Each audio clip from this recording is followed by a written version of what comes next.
Thanks everybody for coming. I'd like to talk to you today about how to do a full face of basic makeup. So I enjoy doing makeup because I think it allows me the opportunity to create an aesthetic on a unique canvas. I see everybody's face as a unique canvas because everybody has different features. So every color palette and every look that you try to create will not look the same on every face. It's a challenge sometimes to create the look that you want, but you need to know the basics. So I'm going to go start to finish starting with a clean face, to contouring, to eyes, lips, and the rest of your face, and then tell you how to make it last all day. So the first step is to start with a clean face. You don't want to put makeup on a dirty or oily face because it will not last. So adding a toner or moisturizer, or both together, will be the perfect preparation to make your makeup go on smooth and last for the rest of the day. Second is you always want to start with a primer. Primer can be a liquid or a powder, a gel or a spray that will go on underneath your foundation to make it blend easily and extend the wear of your foundation.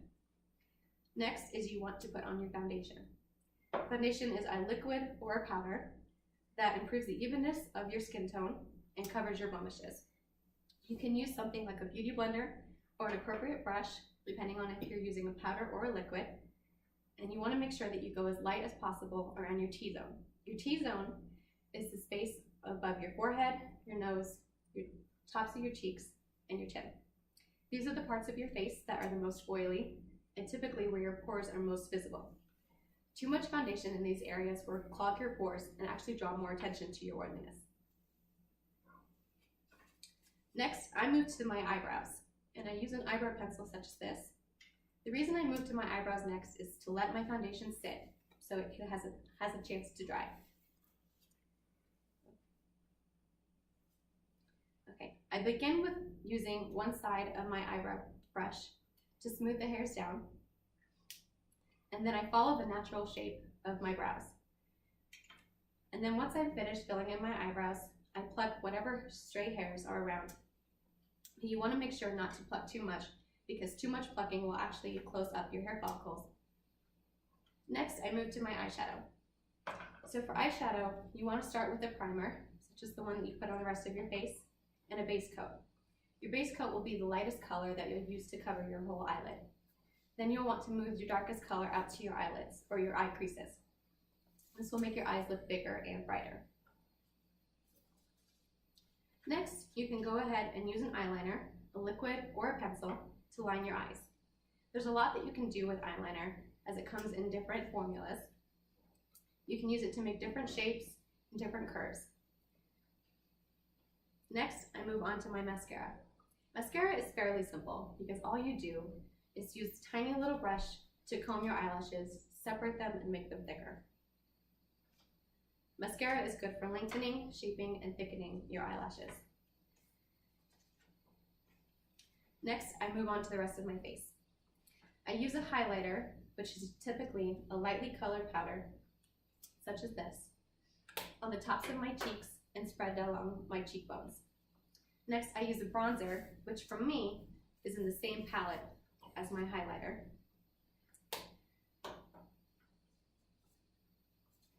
Bronzer will further define the hollows of your cheeks. You can use a brush or a beauty blender, such as the one that you use for your foundation, to blend the dark shade in, to create a shadow instead of a harsh line. You can then move your bronzer with your brush or beauty blender to your nose, your jawline, and the top corners of your forehead. The next thing I move on to is blush. Blush will add a colorful glow to the apples of your cheeks, making you appear healthier and younger. And if you want, you can spread it from the apples of your cheeks all along your cheekbone. Finally, I finish with my lips. It's best to begin your lips with a lip liner, as this will create a lasting look that does not smear or smudge. And then, depending on the look that you're looking for, you could also use a lip gloss or a lip balm.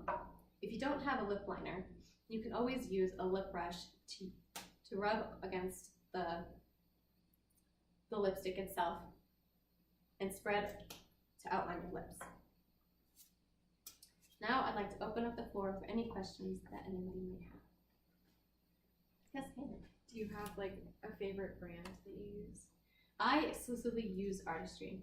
I believe it is the best product for your face. It actually has minerals and vitamins that are naturally and organically grown in all the products, which are best for your face. And also, I find it is the most affordable for the quality. Yeah. What do you do if you get blush or mascara in your eyes? Mascara burns a lot, so that I typically just use water to get out. If you get something like blush in your eyes, you can blink it out. It won't hurt as bad. Thank you. How can we tell what the right color foundation is for us? That's a great question. So the best thing to do is to use the color up against your jawline. When you hold it up, sometimes that's a good way to use it, but the best way is usually to just pour a little bit, rub it against your jawline, and see if it blends completely. If you don't see it anymore, that's the good color. Okay.